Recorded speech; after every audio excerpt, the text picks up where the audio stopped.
Welcome to the first Monday mixer from Quilters Palette.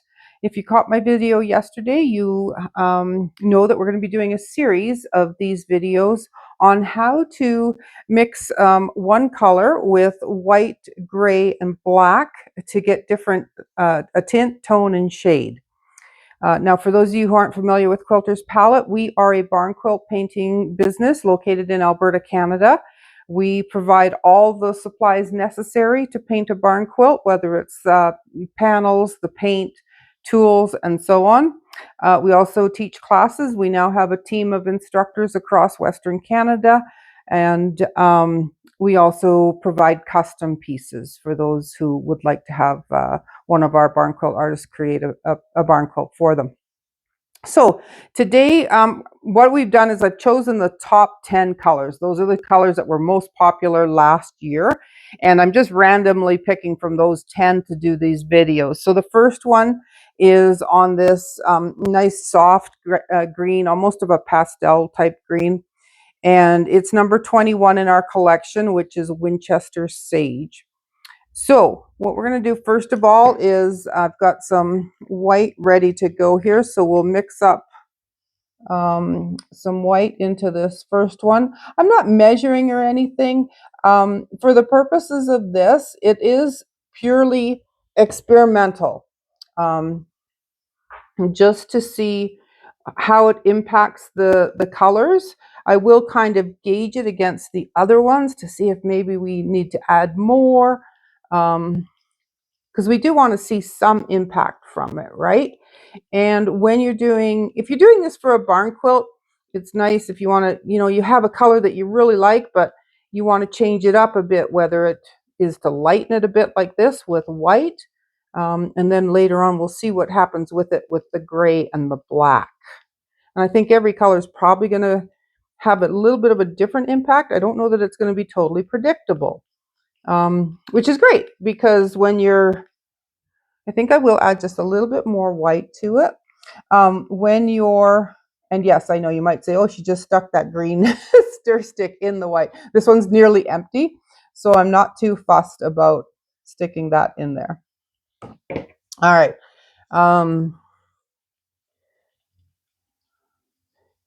So we'll get this mixed up. You want it thoroughly mixed so that it's all even when you apply it. Okay, so now I can see it's visually, and it may not show well on the computer, on the screen, but it is visually different than the other two, than the original color. And that's something to keep in mind. When you're choosing paint colors, I know it's really hard to do it on your phone or the computer, that type of thing, because colors do display differently on different devices. And when you're choosing colors, you really shouldn't choose it from wet paint either. You should do it either from a little paint swatch, or if you have color sticks made up, then that will show you what it looks like. If you're interested, if you're not sure which paint colors, I can always do video calls with people. I do that quite often so that they can see how the colors work together. The other thing is that we can send out swatches. I do have little swatches of all the colors we carry, so that could be sent out to you. All right, so we're going to do one quick coat here. There's a little hair or something in there. All right, so while this is drying, I'm just going to rinse my brush. And if you watched yesterday's video, you would have seen this washer and how I use it. So you can always go back and catch that for more information on this great brush washer. And we provide these to all our students to use in class as well. All right, so while that's drying, I'm just going to explain a bit more about our paint. So all our paints are Benjamin Moore exterior, and they're from the Aura line, which is, I guess in simplest terms, it's Benjamin Moore's highest line for their consumer products. So it doesn't fall quite into the contractor, though a lot of contractors use it as well. So it's a very high quality exterior paint, and all of our line is low luster. And we do, as I mentioned, I believe I mentioned, we retail it in both a 2-ounce size. So this would be like a 2-ounce size, and then also in a 1-ounce. And I quite often get asked, how far does this go? Well, it goes quite a ways if you're using an artist brush like this. If you're using a foam brush or a roller, you'll need a much larger quantity. Whereas if you were to do a 2x2 barn quilt with 3 or 4 colors of 1 ounce, you could probably do 2 barn quilts. All right, so that's going to take a little bit to dry. So while that's drying, I'm going to mix up the gray. So we'll get the gray ready here.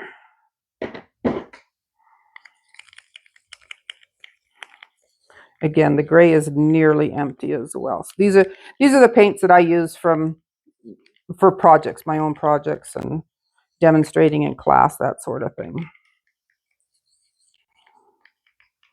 All right, so just get some gray poured in there.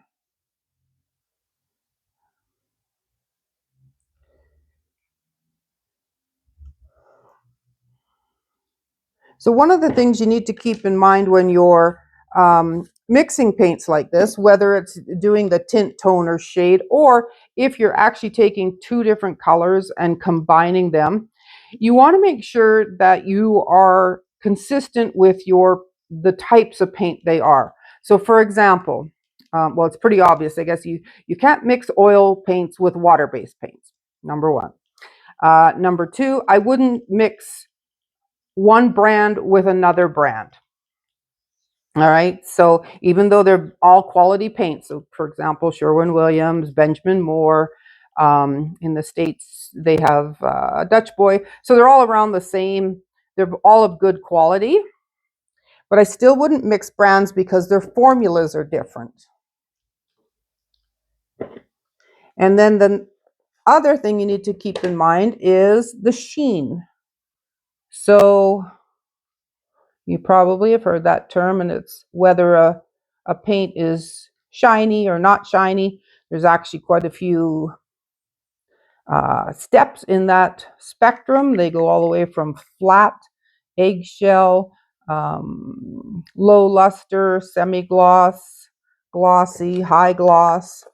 And so that's what determines the finish look of the color and how much light it either absorbs or reflects. So you want to keep that consistent. You don't want one part of your barn quilt looking very flat because you use the flat finish there, and in another spot you used high gloss and it's really shiny. It just, I mean, it'll still look fine, but in different lights it does look a little awkward. All right, so now this is again attained a different color from both the one where we mixed the white in and the original one. So we'll leave it at that. And I'm just going to wait for that to dry. I might pause the video here and then pick it up once it's dry so we can get that second coat on.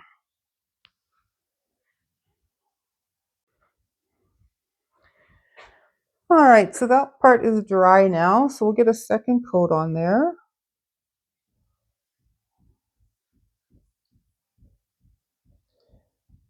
Now, one of the things to remember, if you're doing this on a barn quilt where you're mixing colors, you'll need to be sure that you mix enough that is going to do as many coats as you need. So you're going to be doing at least 2 coats of any paint.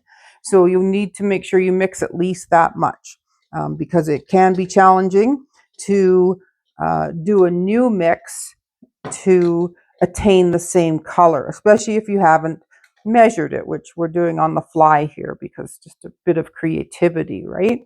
So yeah, if you're doing it for a particular color and you want to do an entire barn quilt in it, make sure you mix enough. The other alternative to that is, let's say you do 2 coats, but you've run out of that mix now and you realize, darn it, I should really do a 3rd coat with that particular color. Then what you can do is you can mix up some more and try to get it as close as possible, but at least you're doing the entire next coat with the new mix. So the most, if you do 1 coat and then you think you can only get halfway through the second coat, you might as well stop there at the one coat, mix up some new so that you'll have enough. So in other words, don't do half of it with one mix and then the other half with a different mix. So at each round or full coat that you do of a color, it all needs to be from the same mix, even though the different layers could be from different batches, if that makes sense. So what we're going to do, we're going to wait for that one to dry as well, but I'm going to move on to, because the way I've laid this out, I've got my main color, the tint, and we're going to do the shade, or sorry, tint, tone, and then the shade down here. So we're going to move on to the shade because it's not directly beside that one, so I can tape it off and we can do that one next.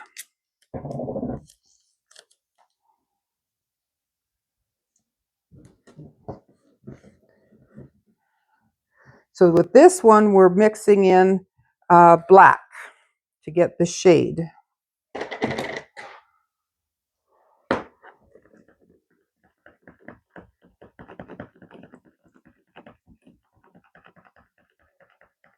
And black is one of the colors that tends to separate a fair amount. You're probably familiar, paints are made up of different components, water, plastic, chemicals, pigment, and then the tint to get the color and so on. So you always want to be sure to mix it so that everything is incorporated.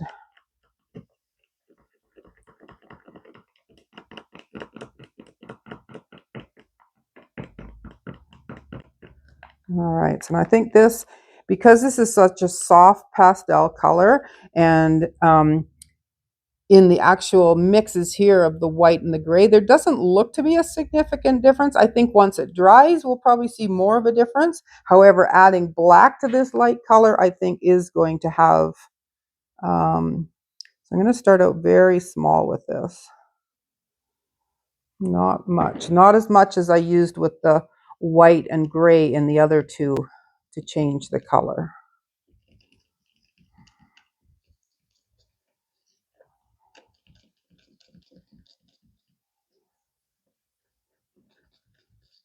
Yes, I didn't add much, and it actually is looking to me like it's coming out gray. So I think it would be a gray with a heavy green undertone. So I probably could have gotten away with even less to change the shade of it.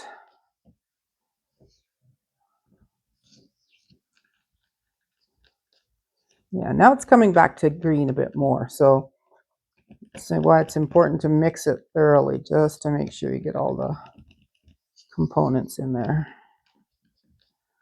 All right.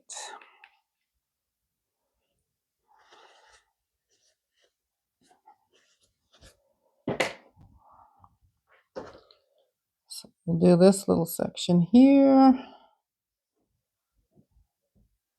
Yes, so I'm not sure how it's showing up on the screen, but I would say it's like one shade away from being an army green almost.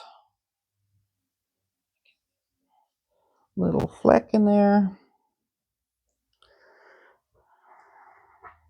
All right, so we'll let that dry. So if you have questions, I would really appreciate if you put them in the comments. I can answer them there, but then I will also address them in the next video, because chances are if you have a question, other people might have the same question. And so let's get them addressed, and then I can, as I say, I can include them in future videos, and it'll help everyone that way. All right, so again, we're going to take a quick break here. I'll come back and do the second coat on there.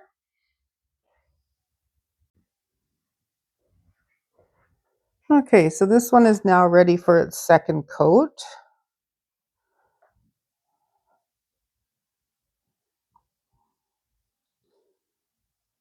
And nearly all your paints, you're going to need to do 2 coats to get full saturation of the color. There are some paints that are thinner based on the base that they are, and that can be a whole separate video on its own to discuss paint bases. So we'll get this rinsed off. So the ones that are a thinner base or a deeper base, those ones you might need to use 3 or 4 coats depending on the color. Most often they're reds, purples, those type. I'm just going to take the tape off of this first section here, and we can start taping the next section to get ready for our last piece in the middle there, which is the tone, the one we mixed with the gray.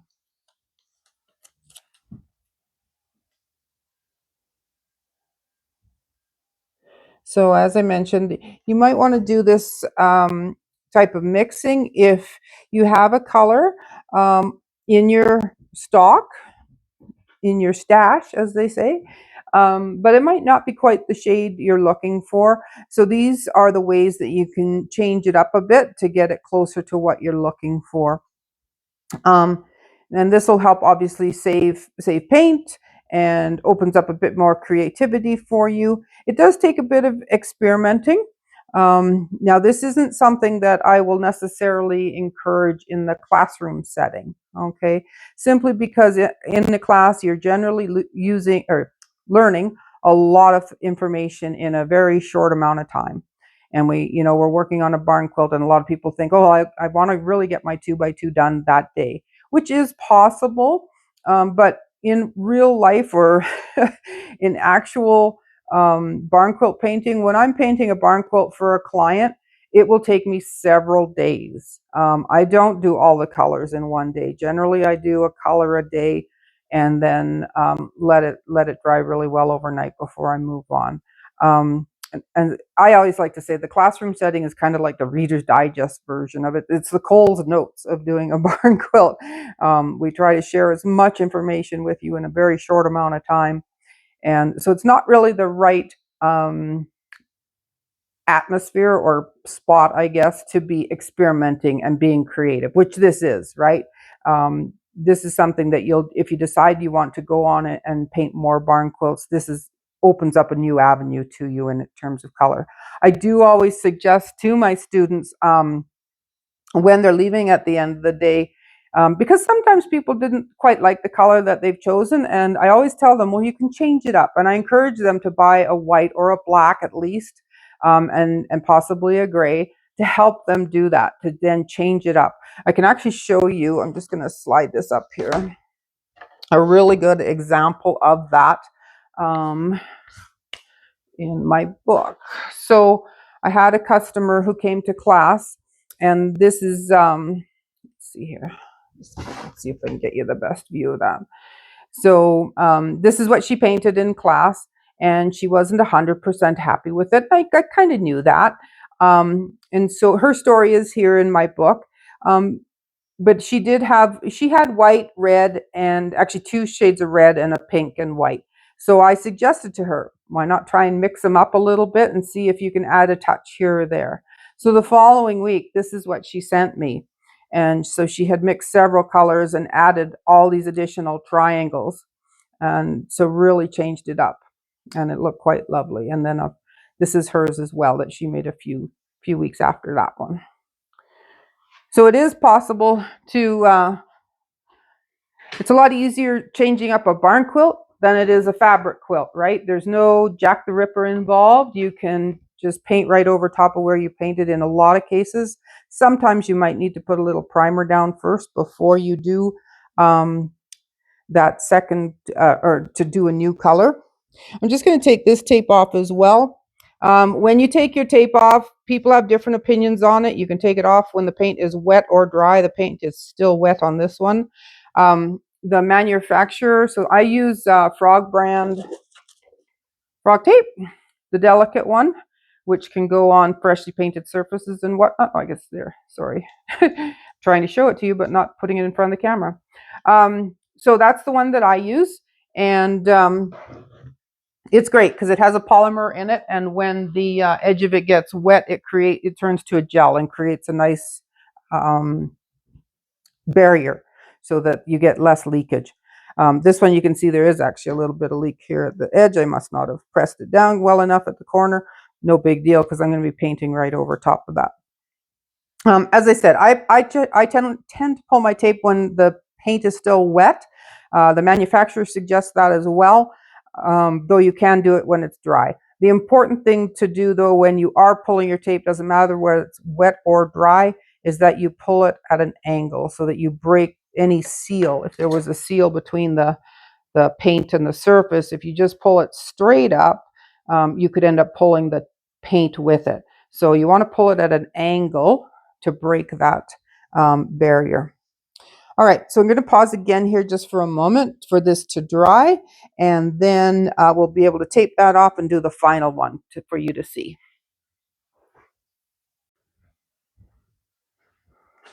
All right, so this is dry enough now that we can put tape on it.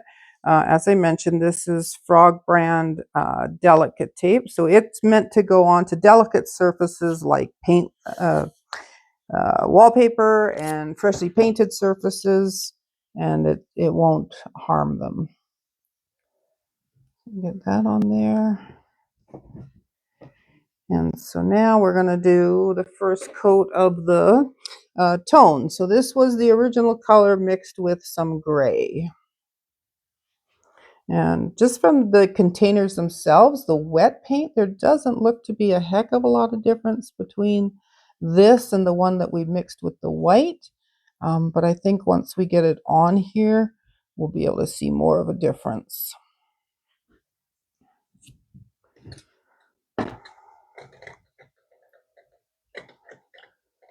So as I mentioned, one of the times you might use this is when you have a color that you like, but it might not be quite right for the project you have in mind.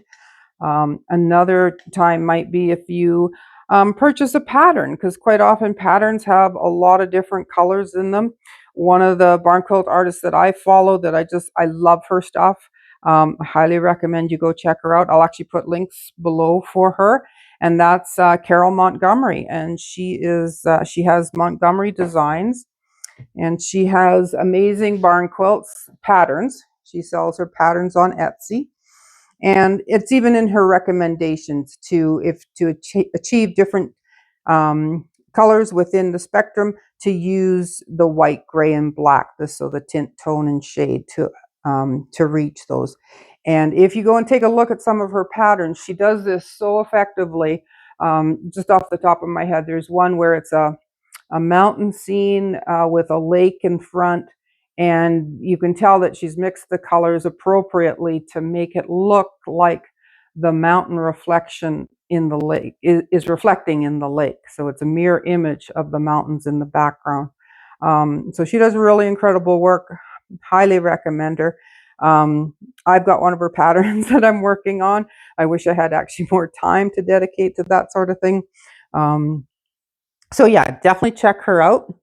One of the other things you're going to want to do if you do something like this is to make sure you label what you've got here. So for me, because I use a numbering system with my paints. So on this one, for example, I will put 21, and then I will put tint, because this is the one we mixed with white. So that will remind me, this isn't 21 on its own. There's a bubble in the middle of that lid, so it made it awkward. But this is 21 with a tint. All right. And then this one that we did down here was with the black. So I'm just going to try and avoid that spot on there. So 21, and this is shade. All right. And then, of course, the one that we're working on right now is the tone. So 21, and it's tone.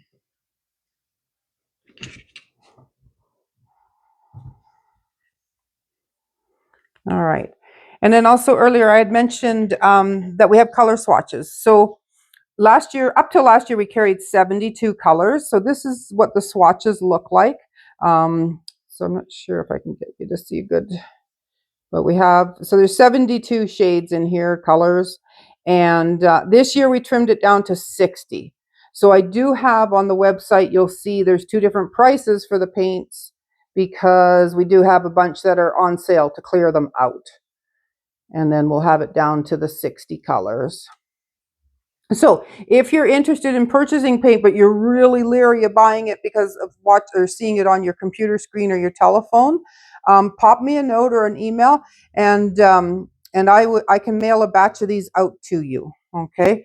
So yeah, we are starting to ship paint again because, as far as I'm concerned, spring is here. Even though it snowed 10.5 inches the other day, it's over 20 degrees here in Alberta. So it changes very fast. On that note as well, of course, we're still not shipping to the US. Maybe I mentioned that already, I'm not sure, just because of the tariff situation. So Canadian customers, definitely look me up.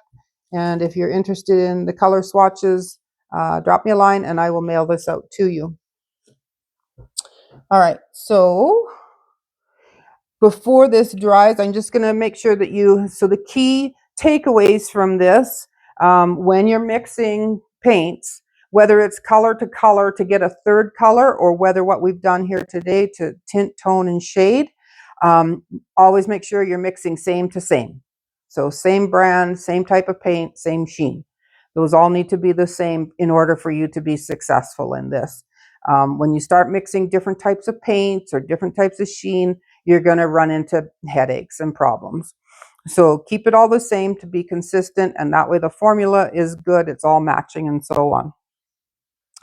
Second takeaway, mix enough for your project. So probably by the time you're getting to this where you want to try and experiment a bit, you've probably painted a couple of barn quilts, so you have an idea of how much paint you use, based on the brush that you use, whether you use an artist brush, a foam brush, a roller, whatever the case may be. So make sure you mix enough to accommodate the tools that you're using and the size of your project.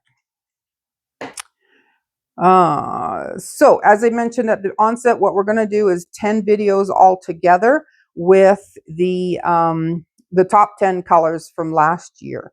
I'm actually going to list those below as well, because I don't have a set order that I'm going to do these in. So if you want to take a look at those colors and let me know which one you want me to do next, I'll gladly do that.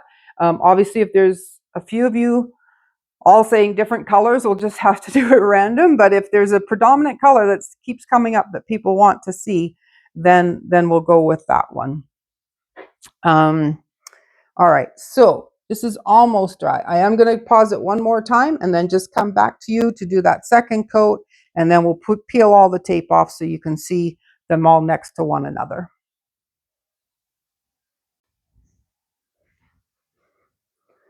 All right, so we're ready for the final coat on our middle section there, which was the tone. So this was the color mixed with gray. So we'll just get this on here, and then we'll pull the tape.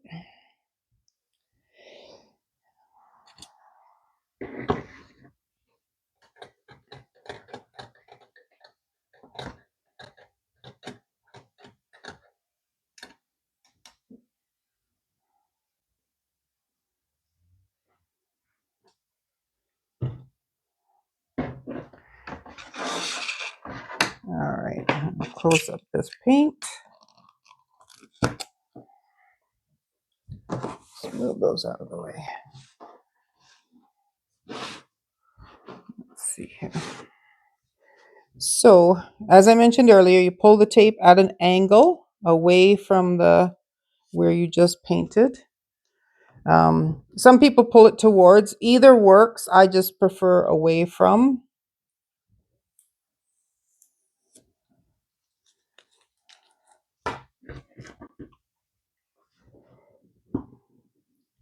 I always find this the most satisfying part of doing a barn quilt is pulling the tape to get the big reveal.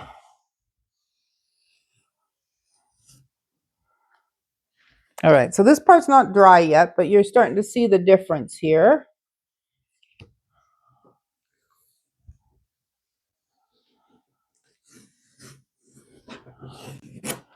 So this is 2 coats of each one. This was our original number 21, which is the Winchester Sage.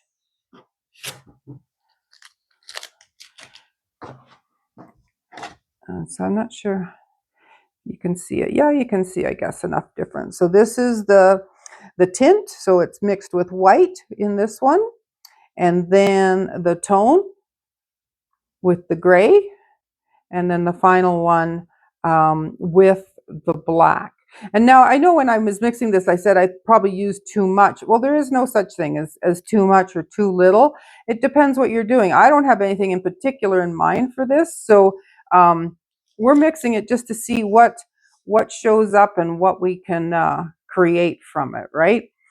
When you're working on a particular project, you might have something in particular in mind. So let's say, you know, I did want a darker green, but maybe not quite that dark. So then I'd have to go back and add more of the green back in. All right, so we'll leave it at that. Thank you very much for joining me today. As I say, we'll try and put these out every Monday for a Monday mixer, and I'll put the list below of the upcoming colors. And if you have one you really want to see, then pop it in the notes. If you're the only one who responds, then that's the color I'm going to do. So let me know.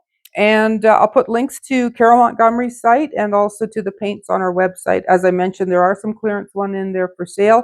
And we are shipping across Canada again, starting actually today. We shipped out the orders that came in over the winter. They all went out this morning. So thank you very much for watching. Remember to like and subscribe to get notifications of upcoming videos. Thank you.